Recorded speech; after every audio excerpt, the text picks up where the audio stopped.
بسم اللہ الرحمن الرحیم۔ ماہ مبارک رمضان کے 9ویں دن کی دعا پڑھتے ہیں اور اس کا ترجمہ بھی پیش کریں گے۔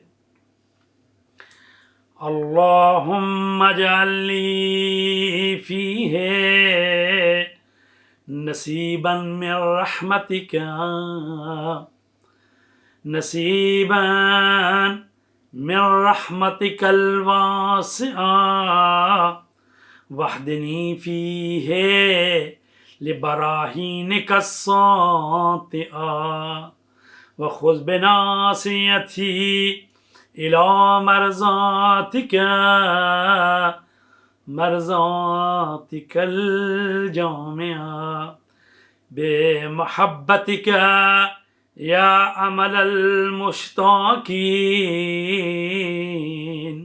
اے اللہ، آج کے دن مجھے اپنی وسیع رحمت میں سے بہت زیادہ حصہ دے، اس میں مجھ کو اپنے روشن دلائل کی ہدایت فرما اور میری مہار پکڑ کر مجھے اپنی ہمہ جہتی رضاؤں کی طرف لے جا اپنی محبت سے، اے شوق رکھنے والوں کی آرزو۔ عزیزان گرامی، ماہ مبارک رمضان کے 9ویں دن کا کیا ثواب ہے؟